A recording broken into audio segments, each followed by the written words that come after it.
Hello student, in previous lecture we have seen complex integration definition, line integral definition, one result, and then we have seen some problems on that result. So today's lecture we will see Leibniz rule and one theorem on that Leibniz rule. Okay, so these are the previous lectures notes, or we can say the previous lectures examples 1, 2, 3. We have seen three examples on a complex integration. Now we will see Leibniz rule. We will see Leibniz rule. So what is the statement of the Leibniz rule?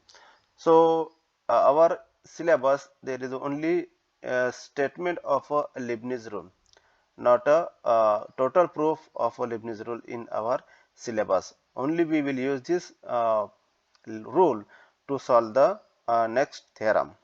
Okay. So what is the Leibniz rule?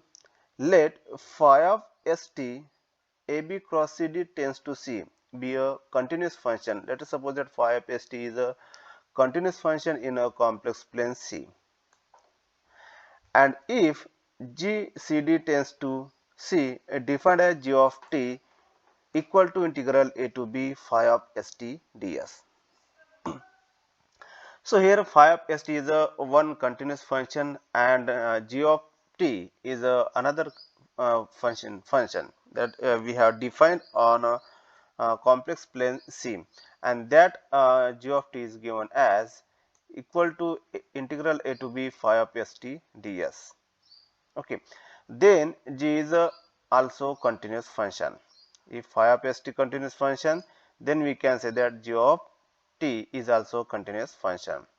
Moreover, if del phi by del t exists, or phi of st is partially differential with respect to t, then g dash of t exists. Then g dash of t equal to integral a to b del by del t phi of st ds. So this is the statement of the Leibniz rule. So here phi of st is a continuous function, and another defined function g of t equal to integral a to b phi of st ds. So here phi of st is a continuous function, then we can say that g of t is also a continuous function. Moreover, so here del phi by del t exists, or we can say that phi of st is a partially differential with respect to t, then there exists its derivative.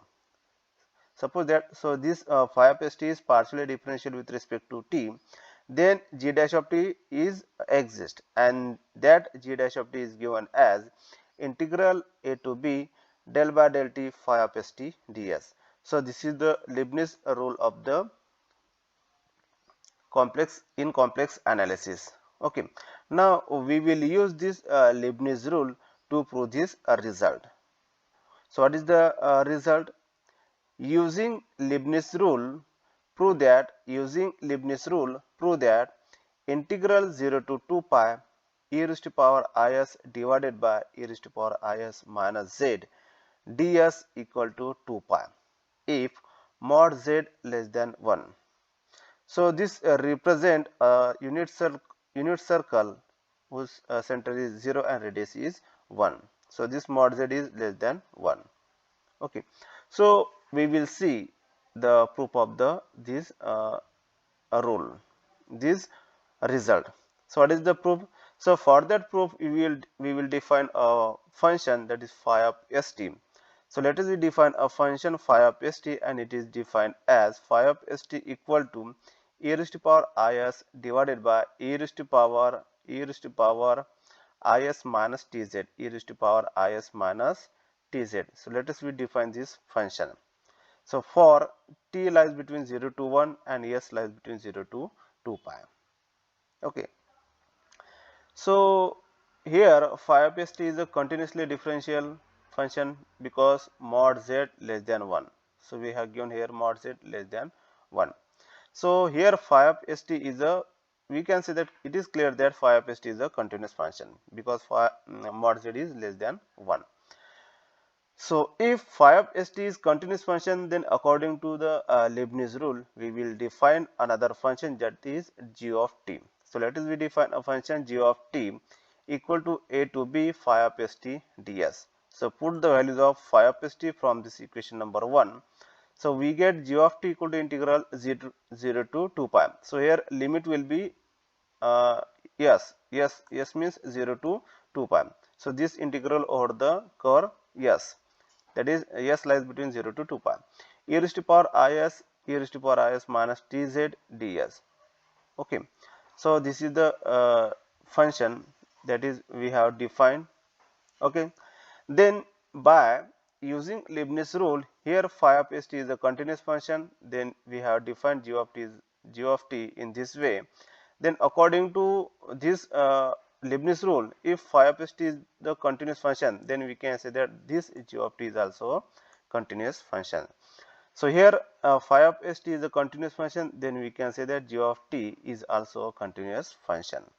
So by Leibniz rule, we have proved this.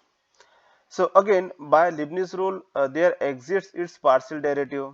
Okay, so here the derivative of this term is exist. Okay, so by Leibniz rule we can say that there exists its partial derivative. That means g dash of t is exist. Okay, so this is given as g dash of t integral 0 to 2 pi. We can write in this way a to b del by del t phi of st ds according to the Leibniz rule. Now we will put here phi of st from equation number 1, phi of st e raised to power is minus tz. So limits will be 0 to 2 pi. Del by del t e raised to power is minus tz ds. Okay, so our integral lies between 0 to 2 pi. S lies between 0 to 2 pi. Now, so what is the integration of this term? So if you observe e raised to power is ds, so these are the common term, or we can say that constant term. Okay, these are the common term, and we are taking the derivative with respect to t. So derivative with respect to 1 upon e raised to power is minus tz will be, so we will use this formula, general formula, derivative of dd of dx 1 upon x, that is minus 1 upon x square dd of dx, derivative of x. Okay, so let us we consider this total term is x term. So derivative of this term is minus 1 upon e raised to power is minus tz power 2, and derivative of this term is 0 minus t, 0 minus z, because we are taking the derivative with respect to t. So e raised to power is ds is a same term, constant term, we can say that here. Okay, so we will take z as a constant term outside of the integral. So minus plus z, so take outside of the integral. Integral 0 to 2 pi e raised to power is ds, this term as it is, e raised to power is minus tz power bracket power 2. Okay, now so here e raised to power is ds term as it is. So e raised to power is ds term as it is. Okay, now can I write plus 1 in this way, minus I into I, that is I square, that is minus 1, minus that is plus 1. So here plus 1 we can write minus I into I, that is plus 1 for the adjustment. Okay, so divided by e raised to power is minus tz bracket power 2.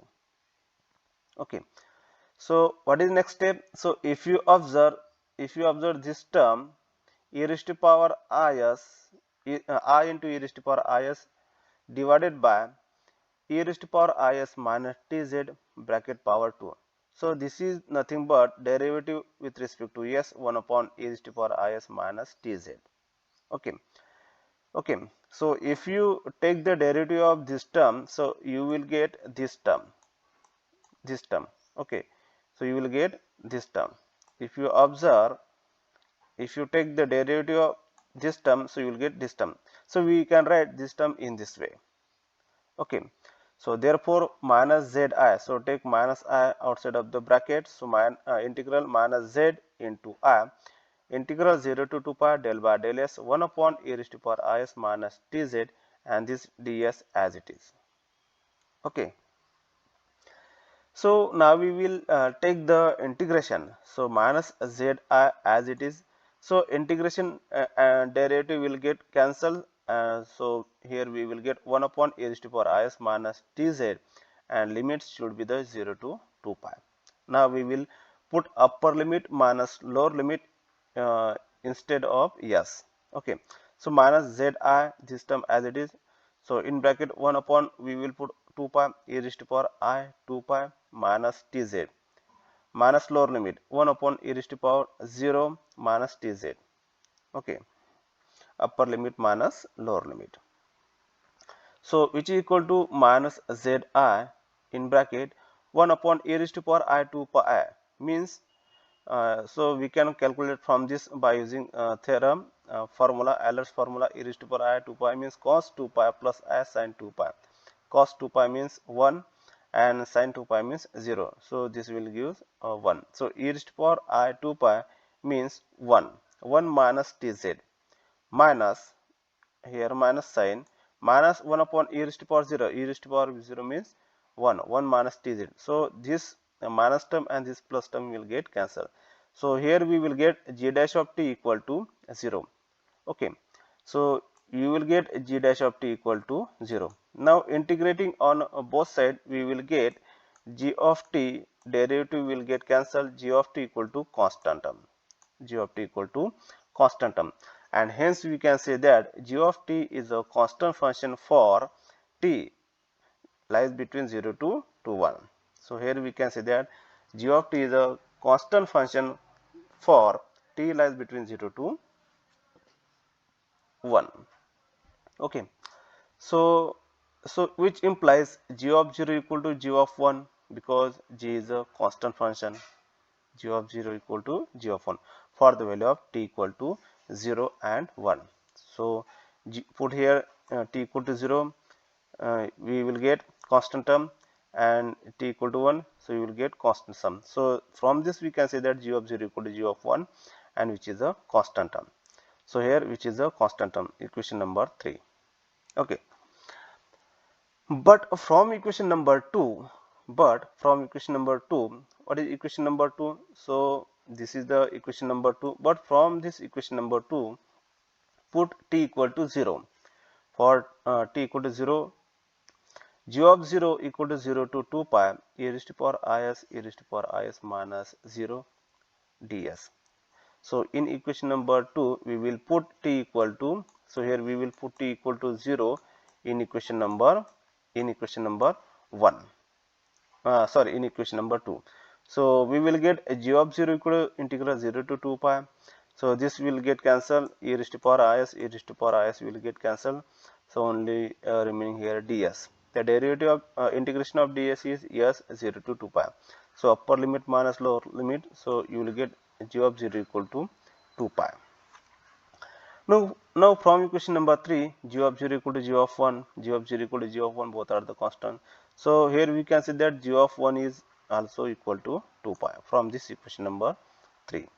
So here g of 0 is equal to 2 pi and g of 1 is also equal to 2 pi. But from equation number 2,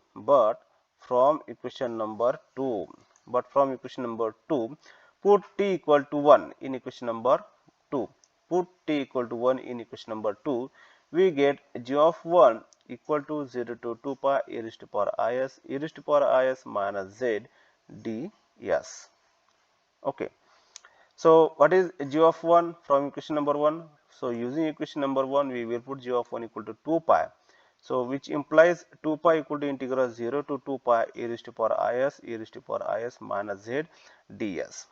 And this is nothing but integral 0 to 2 pi e raised to power is minus z into ds equal to 2 pi. So which is the required result of the given theorem.